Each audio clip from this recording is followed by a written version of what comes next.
Hi all, I'm Stephen Slaughter, and thank you for tuning into the USGS Landslides Hazards Seminar. This meeting is hosted by the Landslides Hazards Program and co-organized by John Perkins, Shelby Arndt, and Jamie Kostelnick. For those of you who are new to this meeting, you can submit questions via the chat window or use the raise your hand feature along with your microphone and camera. We'll wait until the end of the presentation to take questions. In the meantime, please keep your microphone muted when you aren't intending to speak. It's my pleasure today to introduce Sergio Sepulveda, who is a professor and research chair at Simon Fraser University in British Columbia, Canada.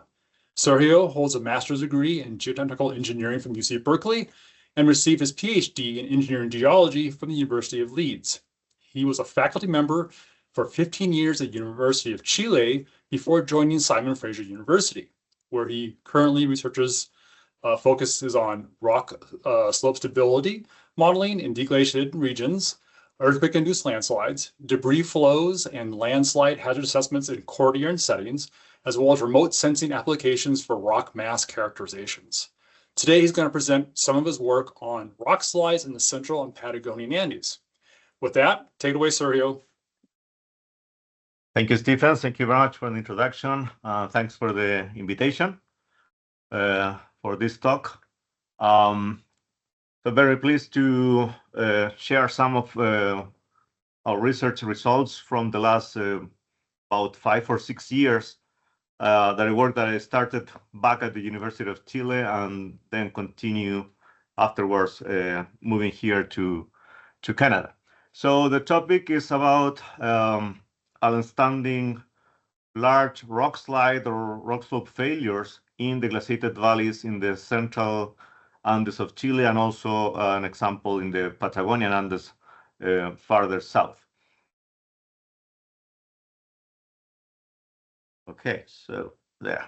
So the outline of the talk, a brief introduction on the concept of large volume landslides, what we are talking about here, some controlling factors, the effect of deglaciation that we want to explore.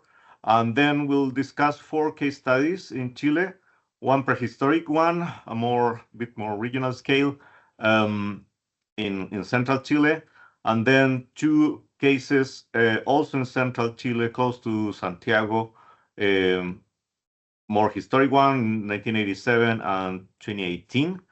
And then I'm going to move, we'll show some modeling results in 2D modeling for those 2. And then going to move to the Santa Lucia case in Patagonia in 2017 with some more detail and some conclusions. So the subject of this research is large volume landslides. So we define it broadly as volumes typically over 1 million cubic meters. They could be much larger than that, up to a few cubic kilometers. There's some example of those in the Andes, but not in today's talk. So as they are quite big, they usually involve bedrock for the failure surface, even though they include soils or forest cover on the top. But they typically deeper, and the failure is in the rock. One interesting and pretty important feature of these large rock slides is that usually they derive into a rock avalanche first, and then into some long run-out debris flows. That's pretty common in the Andes, here in Western Canada, in Europe too, in several high mountains areas in the Himalayas. There are samples of these happenings very commonly. So the main hazard usually is not the initial rock slide, but the final avalanche or large debris flow that is usually derived, especially because there are presence of ice or snow or water available that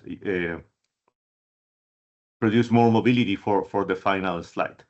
So the focus today in my talk will be the initial rock slide where this hazard generated, but some of the examples there I'm going to show you actually ended up as a debris flow, some of the fatal. There's some example here in BC, in Mount Meagher. In 2010, we have exactly one of those cases, initial failure here. You see some older rock slides and ended up in a large debris flow that went down to the river or produced quite a bit of damage. So these initial rock slides are usually, and now especially with the tool of INSAR, this has been confirmed in many cases, is preceded by slow deformation, and that involves some rock damage and progressive failure, which I will review in a minute. Important concepts of what actually our modeling and examples we're going to show are aimed to. They also have pretty complex failure mechanism. Usually it's not just discontinuity control, but they still have some control, and there's with the progressive failure and damage that involves rock ridge failure, you may have quite different triggers or even no triggers, so it's quite varied. And in that rock damage, interrock failure or rock ridge failure too, there are some examples, especially the first one from the Alps, that the glacial cycles of loading and unloading play a role. So basically that was our starting point to study these cases in the Chilean Andes. So all of you that work with landslides know pretty well that for analyzing them or studying their hazard too, we tend to identify different factors that some of them are condition the likelihood of landsliding, the cold conditioning factor or preparatory factors, and also we have triggers. So in the case of the large rock slides that we're going to talk today, there are some common factors like the geology or lithology, the topography, groundwater that's common to all landslides. But in particular, we have to put more attention also on the rock mass structure and the rock slope history that may involve some damage to the rock mass, so changes in the geotechnical parameters of the rock mass, and particularly with the glacial cycles in this case. And triggers, we may have all of them for these cases. There are examples with intense rainfall. I'm going to show one today. There are many examples with earthquakes worldwide. Also examples with rapid snowmelt, groundwater changes, and in some cases, it's not really clear what is the trigger. And that has to do with the concept of slope damage and progressive failure that you're probably familiar with.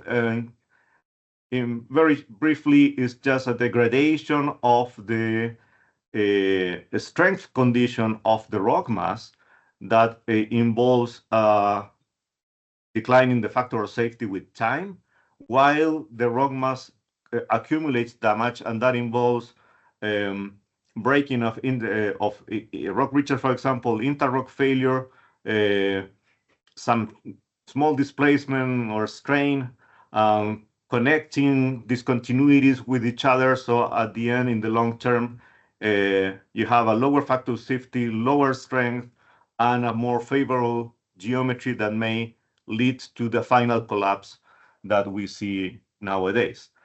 So this happens in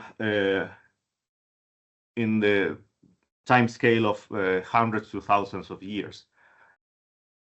And that leads to progressive failure. So the failure goes with time until finally you get, like in this example here, shear failure that is all connected, and then that allows the final collapse. But it is not immediate after the trigger. The trigger is just the final push, if you can see, to failure. There are many factors, as was in that chart, that help to produce this rock mass damage. One of those factors are related in high mountain conditions to deglaciation or glacial cycles. Basically, in what we call a paraglacial slope failure, so areas that are not glaciated right now, but they were in the past, and you still have the influence of those glacial cycles in the slope. And that may lead to slope failure. And there are several factors involved or that could condition the slope for these. One is the stress relaxation, so changing the stress regime after unloading, or the so-called debuttressing. And there are others like erosion, permafrost degradation, groundwater changes, thermal effects, and so on. So in the models I'm going to show today, we'll focus mostly in the first one, in the effect of unloading in particular, and we'll consider marginally the other ones which are more for further research in our cases.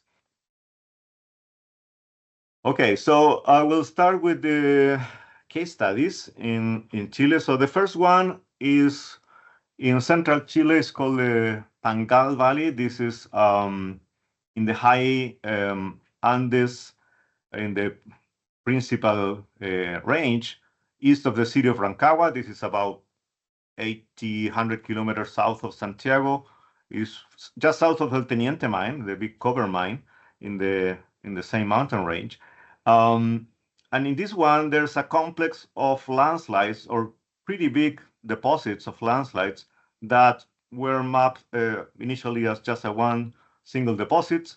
And in this work with colleagues from Argentina and Chile, we tried to do a more specific study to map them and also do some dating for interpretation. So this is in the margin of the glacial front, for at least for the last glacial maximum. So a kind of a transition morphology between fluvial and glacial. And we have several big deposits of landslides, as you can see in here. So some of them are pretty big, so with thickness of up to 100 meters. Big blocks on the top that we were able to date some of them. And in the map, as you can see, we identified it, which is it's not just one huge deposit, but here we have at least three events that are differentiated a bit by morphology and composition of the blocks, but also we confirm this with dating. So and a couple more here and there that is much smaller, but still over the million cubic meters. So we call it the Pangal landslide complex. Did some analysis with this with some students. There are some interesting features that tend to repeat in some other cases also in the Andes. One of them is hydrothermal alteration. We saw some of the blocks actually are quite, as you can see some here, seems to be altered with clay minerals, and we confirmed that with some spectral imaging from satellites, areas with where the source of some of the landslide, what we call, sorry, didn't mention the names here. This is P1, this is P2. This 2 comes from the northern range, and P3 here in blue comes from the southern slope. And you can see there's different kind of clay alterations in both slopes. And also we did some X-ray diffraction of the matrix in the deposits and confirmed the presence of these clay minerals. So of course, hydrothermal alteration reduces the strength of the rock, and that helps to have more instability. In terms of hazards, we also, well, you could see in the map, those big deposits are probably blocked the valley. They went to the other side of the river, so the river cut and breached these dams afterwards. So landslide damming is another common feature and hazard or related hazard to these big rock slides. And in this case, you can see it in the morphology, and we also found some deposits of paleolakes just behind the dams, the deposits. Yeah, so confirming that that's a hazard. One of our students did a preliminary hazard assessment of some potential source areas where you have potential damming of with future landslides in the same area. And why we think we may have future landslides, we still are in paraglacial conditions probably here, and as I said, we did some datings, and we found that actually there different events. So it's not just a single landslide. This has repeated at least 3 or 4 times in time. And we tried to do a comparison with some regional information about the paleoclimate and the glacial advances, not exactly in this valley, but in the neighborhood. And there's some suggestion that these landslides, at least angle 2 and 3, where we have more constraints, they tend to coincide with some weather periods or humid areas and before glacial advances.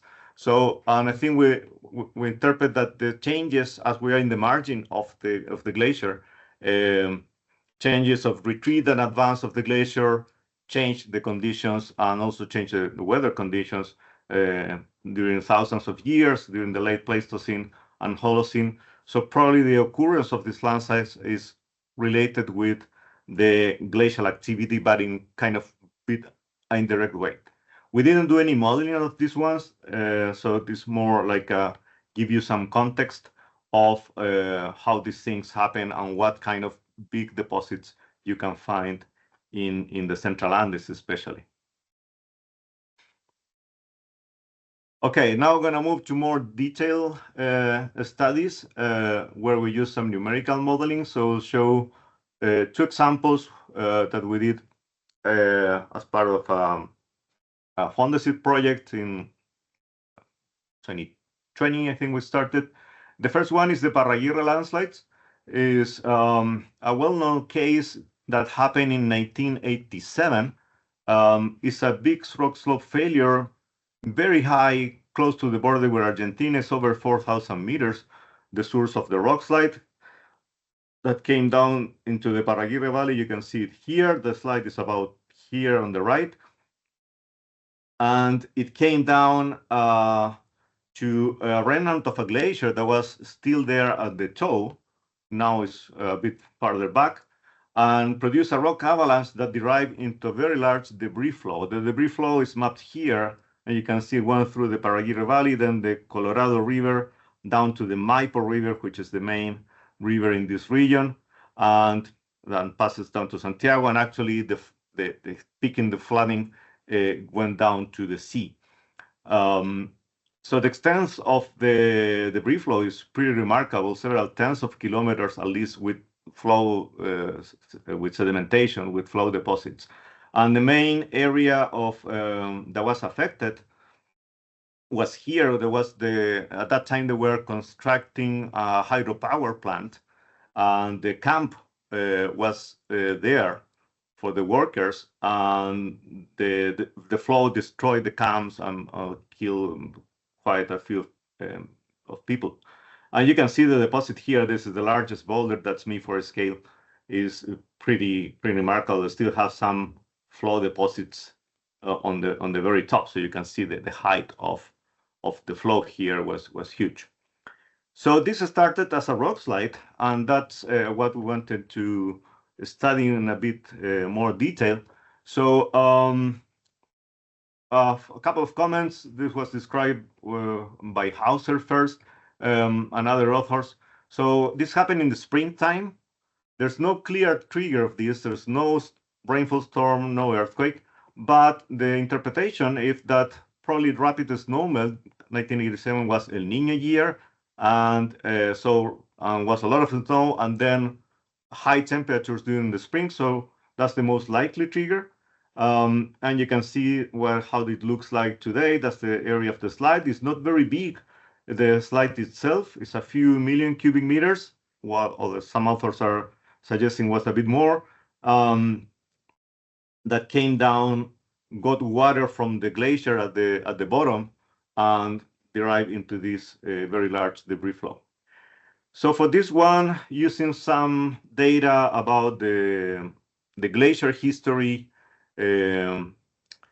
we model where was our first attempt to model the deglaciation. So we basically tried to model in this and the other cases I'm going to show you now the last stage. So from the last glacial maximum, the unloading with the glacial retreat in the slope, and see if we can see some signs that we can infer has any effect on the landslides. This was done by Christian Tovar, one of our students at the University of Chile. Was published in Natural Hazards a couple of years ago. So these were models made in UDEC, 2D models. So you can see the different lines represent the stages of the glacier coming from the top and then going down. So we did a few cross sections for this. This is 2D modeling, and we represented the glacier as a load, as a hydrostatic stress. Same approach that was used back in the Alps by Gremiger and others.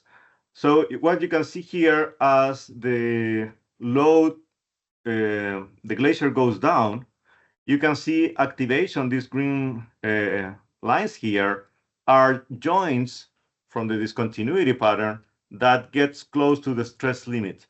So basically what you're seeing, we are getting gradually activation of joints, so they get strained and get close to their stress limit on the surface, on the slope where the landslide is, okay? And this effect tends to be more superficial. That's a first observation that we have. And that tells us that could be a combined effect of the unloading with the discontinuity pattern. We go to the second case here in the Central Andes, where we follow the same approach and try to look a bit farther. It's called the Yerba Loca landslide. This is not a catastrophic landslide. It was a slope deformation that happened in 2018, was detected with no clear trigger. Probably was related with some snowmelt and change in the snowfall period during the winter. This was in winter, but it is about 2 to 3 million meters cube, with base in the rock and the formation of all the sediment on the top. There's probably some permafrost in this area. There's some signs of that too, but we didn't include that in the model.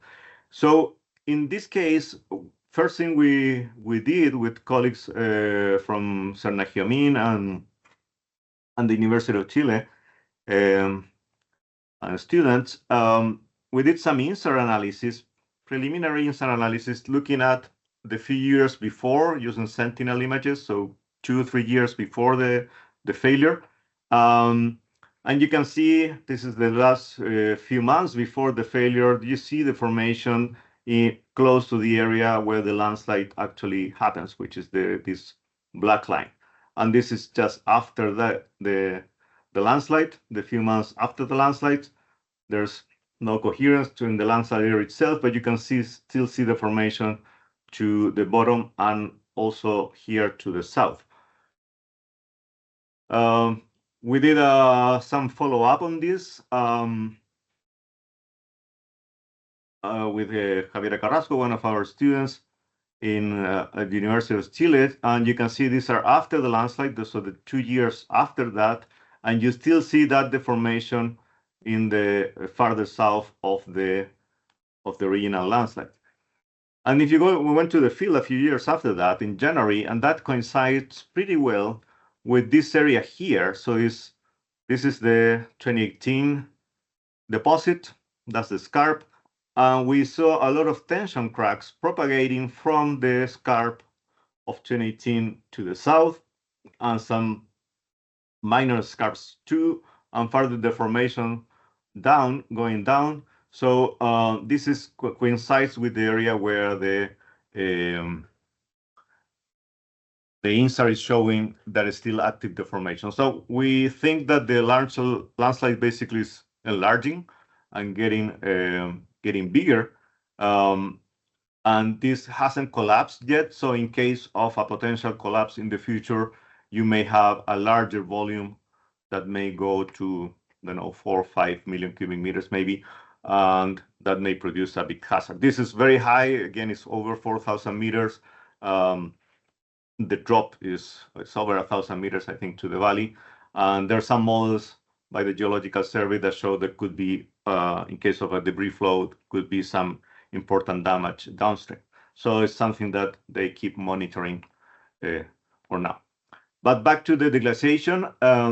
So in this case, we took the same approach. This was made by Vanessa Rosales at the University of Chile for her thesis. And again, we simulated the retreat of the glaciers, or from a higher position going down, and see what happens. So we put some geology and geotechnical parameters to run the models, again in UDEC.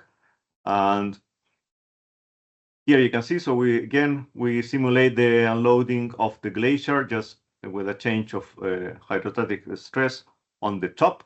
What is interesting here were two things.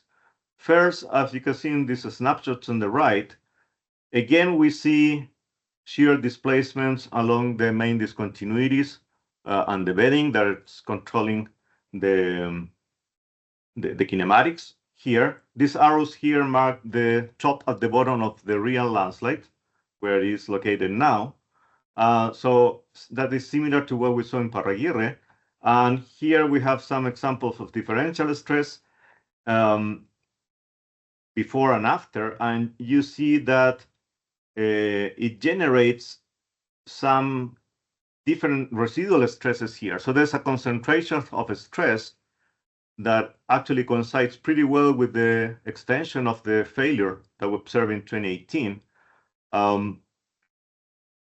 So there's some higher stresses remnant from product of the unloading, which are higher than it was before.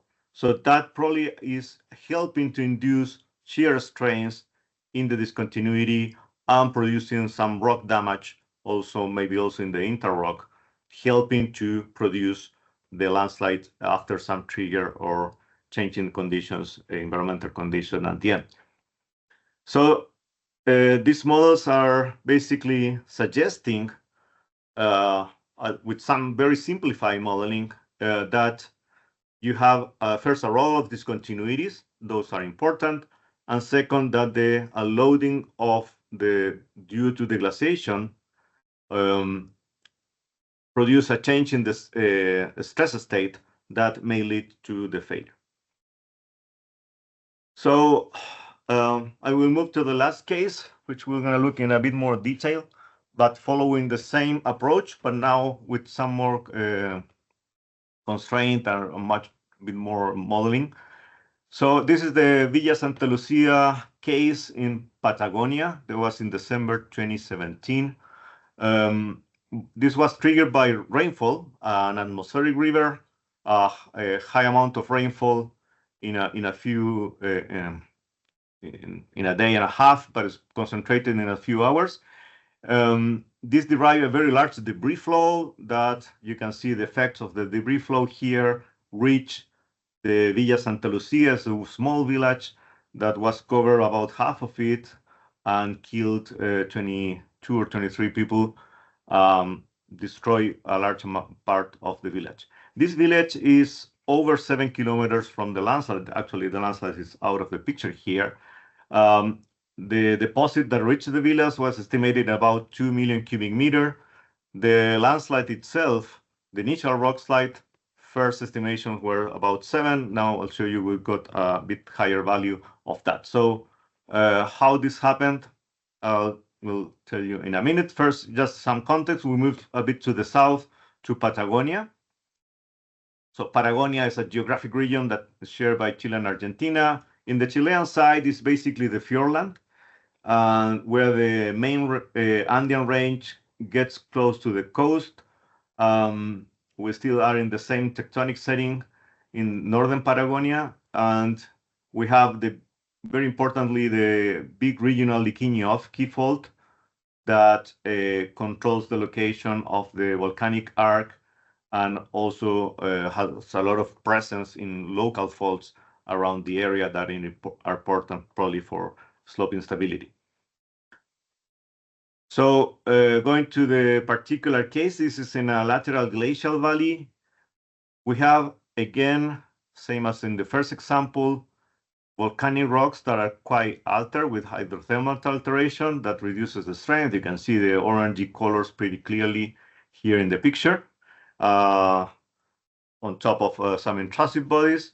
And we have a receding glacier that is just about a kilometer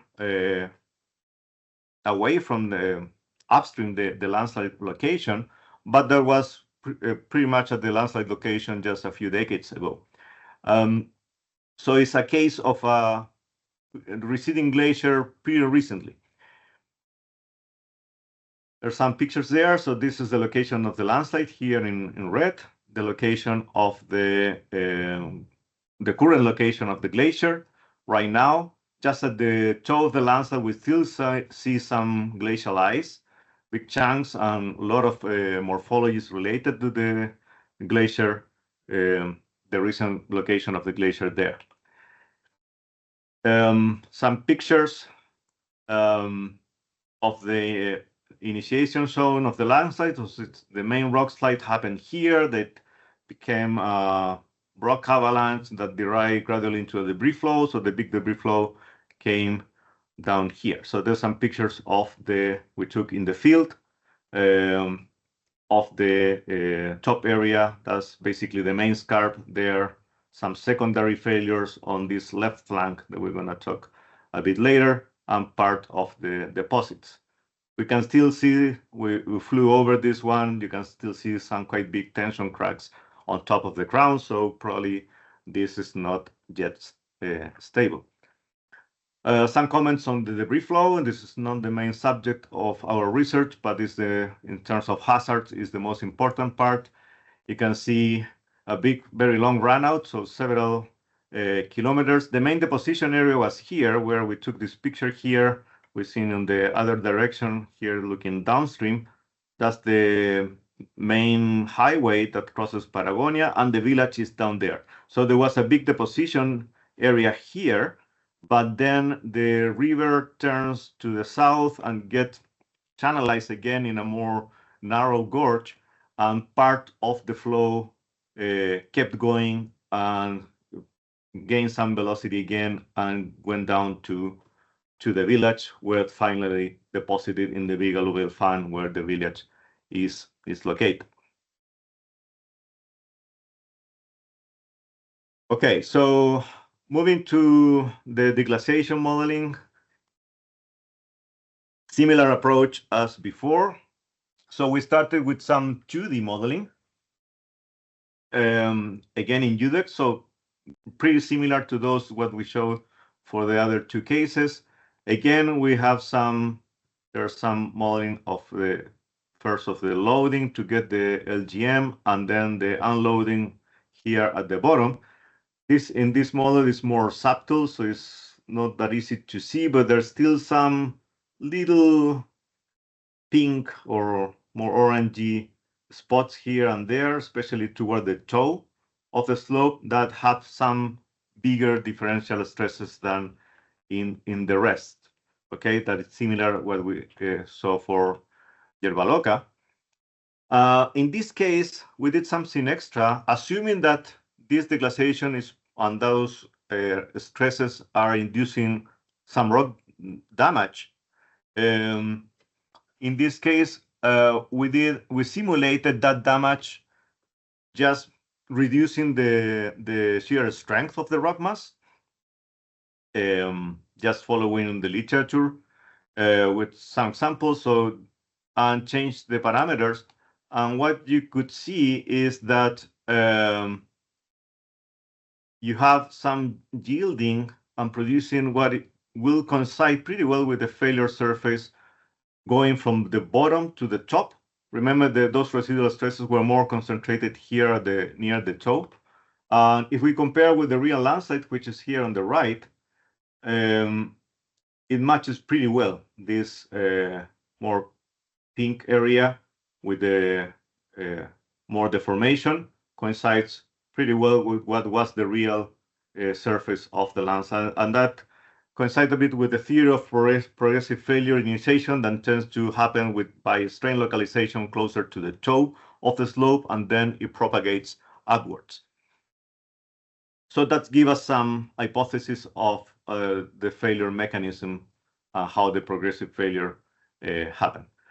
This study, together with 3D modeling that we'll show now, was just published a few months ago in Landslides.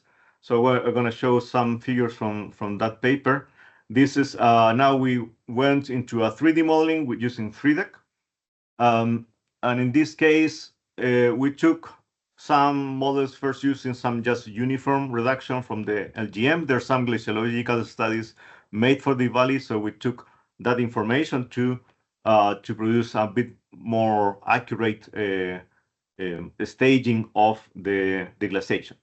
So we took from the last glacial maximum. This is the in blue the extent of the glacier. The landslide location is here or here, as you can see in that curve there. This is some stages we use. The little ice age, for example, the location of the glacier in 1986 in aerial photographs, and the full unloading representing the conditions today. So we had to do this in stages, so there's not, of course, it's just an approximation, but it still produced some interesting results. This is the shear strain increment, so talking about the formation, and you can see there's in several locations areas of strain increments, and if we make a zoom in the area of the landslide here to get the scale, you see that the scarp where the landslide occur, you have higher shear strain increments, which tend to be lower on the flank there. I mentioned that because we're going to use it later for some interpretations. If you do the analysis now in cross sections from the same model, you can see, and we compare with the current topography after the slide here in black, you can see that there are some interesting coincidence of areas of more higher shear strain. This is the final one. So tend to coincide in depth more or less with the depth, the real depth of the landslide. So again, this is suggesting that the unloading produced by the deglaciation is incrementing the shear strain, and that those increments, so increments the stress, and with that the strain, and those displacements are basically showing the areas of rock mass damage in time, and they tend to coincide pretty decently with the depth of the landslide. So it's more or less you should be able to assess the potential depth of the landslide given that area of rock mass damage near the surface of the slope. So we did the same with different models. I will go a bit faster because I'm running out of time. So those about the models with the deglaciation, and the final step, we did some work with our postdoc here at SFU, Jaspreet Singh, trying to focus a bit more detail on what happens also with the structural controls, how we combine all these things. This was also just published in Landslides a few months ago. So in this case, we took the photogrammetry survey. This is a result of the photogrammetry made by helicopter in that flight in 2021. And we focus mostly on the main scarp to identify, we can see the bedding, but also we can identify some joint sets. So we also use this model to have an assessment of the volume. So I will show you that first. We just did some volume calculations comparing the photogrammetry with satellite image from before. So there's some uncertainty given the change in resolution. But still, if you can see here the difference in elevation in this figure at the bottom, you can see there's some, where the volume was lost. So we can estimate the volume with that, with a result of about 10 million cubic meters from the main failure. and some extra from the left flank, where we have a secondary failure. And the other thing that you can see that the main loss of material is at the scarp, mostly to the right, and at the toe. Okay, in those two areas. So that's a first result. Second result was doing a more classic structural analysis and kinematic analysis. So from the photogrammetry, we identified 4 main joint sets that can be shown there in the different colors for the main scarp. We also did some analysis using cold top to confirm that information and where these joint sets are located. And we also try to extrapolate the main joint sets to the toe part that is covered by debris now to make an interpretation of the structure down there too. So with that, we run kinematic analysis. They basically show that there's a combination of wedge failure and some planar failures in the main scarp that can explain structural control on the failure. And there's some planar, especially planar control failure on the left flank, where was some instability too, and there's also a block that's remained there that could be the next candidate for failure in that region. Using these results, so we can identify a more clear structural control on top of the damage produced by the deglaciation. So with this information, just pre-run some models in 3D with a bit different approach of the former ones, so with more detail on the discontinuities and some different assumptions. But basically the idea was to see how much displacement we can have in big blocks controlling the failure here. And you see here in the first model, using the topography before the landslide, you see concentration of deformations near the scarp, which is fine, where we saw most of the landsliding in the main scarp. But if we did some zooming into the toe area, there's still some deformation.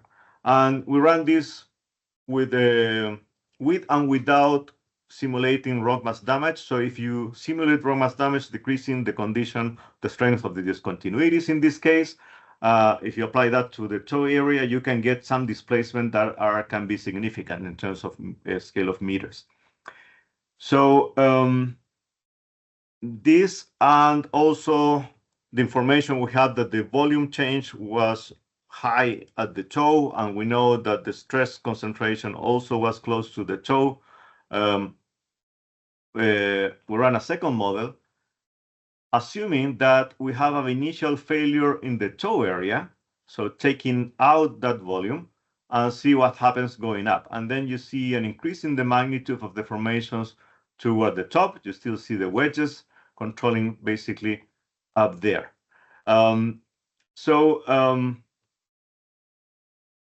Basically, we think that we can hypothesize that the failure probably the failure itself started at the toe and then propagated upwards still with a structural control. And the final model, this is the last one, back to the work by Chantal Palma and other colleagues at the University of Chile with the initial 3D model. They did also an analysis, tried to understand the trigger itself with rainfall. This was a simplified. We don't have any groundwater information here, so we just used the RU coefficient to simulate the effect of water in the rock mass.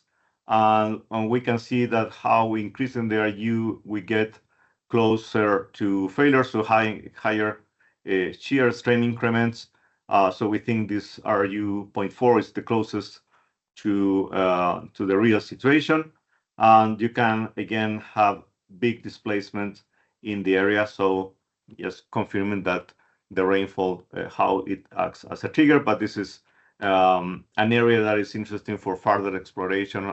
We're doing now some other projects related to this, how especially in these big atmospheric rivers, the water flow influence helps to trigger finally the landslide. So coming to some conclusions. Well, first, we have several recent examples in the Andes of Chile, at least in central and southern Chile, that show a high activity of large rocks instability in deglaciated high mountain areas. Not only these historic examples, but also we have prehistoric examples at those I showed in the first case study in Pangal, but we have many others, big deposits that are post last glacial maximum, and probably they are also related to similar mechanisms. These large rock slides can induce important cascading geohazards, including landslide dams, outdoor floods related to those, and big debris flows. So it's interesting, important to understand how these big rock slides happened, what their controls, and then what they from there understand what the possible hazards come from with this. The more in detail with our models, I think we showed how the glaciation and deglaciation cycle, especially the last deglaciation cycle, in which we focus into in these examples, they induce changes in the local shear stress and shear stress near the surface. And the location in the examples, at least we model, tend to coincide with where the landslide area is. So that's probably very likely related because of the rock mass damage that is induced by these stress changes. And then so the slope is more prone for a final landslide and collapse with any trigger. So the resulting rock mass damage and the progressive failure, we think, played an important role in the final slope collapse. The final trigger may vary, but you have a preconditioning of the slope due to deglaciation.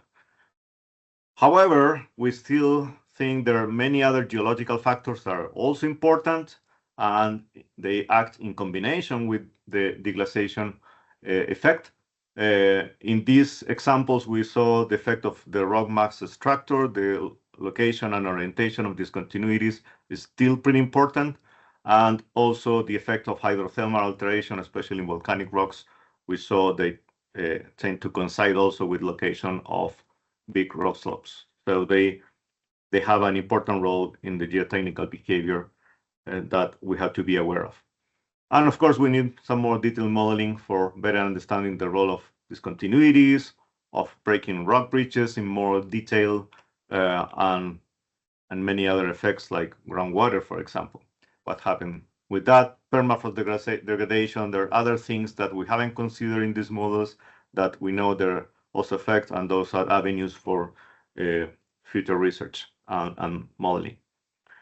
Finally, just a comment that the combination of remote sensing, phonogrammetry, could be LiDAR too, field service, geotechnical modeling allows developing some more comprehensive conceptual models that help us to understand how these large rock slope failures occur.